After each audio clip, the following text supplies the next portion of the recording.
নমস্কার বন্ধুরা, শ্রী শ্রী রামকৃষ্ণ কথামৃততে তোমাদের সবাইকে স্বাগত জানাই। আজকে আমি পড়ব বেদান্ত বিচারে মায়াবাদ ও শ্রী রামকৃষ্ণ। ঠাকুর শ্রী রামকৃষ্ণ মহিমাচরণের প্রতি বললেন, বেদান্ত বিচারে সংসার মায়াময়, স্বপ্নের মতো, সব মিথ্যা। যিনি পরমাত্মা তিনি সাক্ষী স্বরূপ, জাগ্রত স্বপ্ন সুযুক্তি, তিনি অবস্থারই সাক্ষী স্বরূপ। এসব তোমার ভাবের কথা। স্বপ্নও যত সত্য, জাগরণও সেই রূপই সত্য। একটা গল্প বলি, শোনো, তোমার ভাবের। এক দেশে একটি চাষা থাকে, ভারী জ্ঞানী, চাষবাস করে, পরিবার আছে। একটি ছেলে অনেক দিন পরে হয়েছে, নাম হারু। ছেলেটির ওপর বাপ মা দুজনেরই ভালোবাসা, কেননা সবে ধন নীলমণি। চাষিটি ধার্মিক, গায়ের সব লোকই ভালোবাসে। একদিন মাঠে কাজ করছে, এমন সময় একজন এসে খবর দিলে হারুর কলেরা হয়েছে। চাষিটি বাড়ি গিয়ে অনেক চিকিৎসা করালে, কিন্তু ছেলেটি মারা গেল। বাড়ির সকলে শোকে কাতর হলো, কিন্তু চাষিটির যেন কিছুই হয় নাই। উল্টে সকলকে বুঝায় শোক করে কি হবে। তারপর আবার চাষ করতে গেল। বাড়ি ফিরে এসে দেখে পরিবার আরও কাঁদছে। বললে, তুমি নিষ্ঠুর, ছেলেটির জন্য একবারও কাঁদলে না? চাষা তখন স্থির হয়ে বললে, কেন কাঁদছি না বলবো? আমি কাল একটা ভারী স্বপ্ন দেখেছি। দেখলাম যে রাজা হয়েছি আর 8 ছেলের বাপ হয়েছি, খুব সুখে আছি। তারপর ঘুম ভেঙে গেল। এখন মহা ভাবনায় পড়েছি, আমার সেই 8 ছেলের জন্য শোক করব, না তোমার এই এক ছেলে হারুর জন্য শোক করব। চাষি জ্ঞানী, তাই দেখছিল স্বপ্ন অবস্থাও যেমন মিথ্যা, জাগরণ অবস্থাও তেমনই মিথ্যা। এক নিত্য বস্তু সেই আত্মা। আমি সবই লই, তুরীয় আবার জাগ্রত, স্বপ্ন, সুষুপ্তি। আমি 3 অবস্থায় লই, ব্রহ্ম আবার মায়া, জীবজগৎ, আমি সবই লই।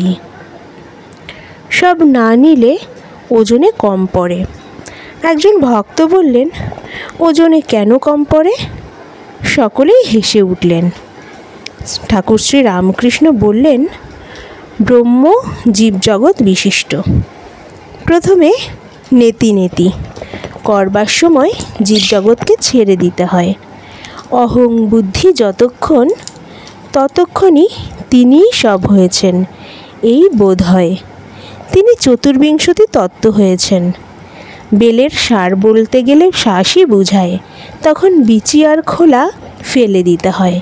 কিন্তু বেলটা কত ওজন ছিল বলতে গেলে শুধু শ্বাস ওজন করলে হবে না, ওজনের সময় শ্বাস, বিচি, খোলা সবই নিতে হবে। যারই শ্বাস তারই বিচি, তারই খোলা, যারই নিত্য তারই লীলা। তাই আমি নিত্য, লীলা সবই লই। মায়া বলে জগৎ সংসার উড়িয়ে দিই না, তাহলে যে ওজনে কম পড়বে। মহিমাচরণ বললেন, এ বেশ সামঞ্জস্য। নিত্য থেকেই লীলা, আবার লীলা থেকেই নিত্য। ঠাকুর বললেন, জ্ঞানীরা দেখে সব স্বপ্নবৎ, ভক্তেরা সব অবস্থা লয়। জ্ঞানী দুধকে ছেড়ে দেয় ছিরিক ছিরিক করে। একটা গরু আছে, বেছে বেছে খায়, তাই ছিরিক ছিরিক দুধ। যারা অত বাছে না আর সব খায়, তারা হুড় হুড় করে দুধ দেয়।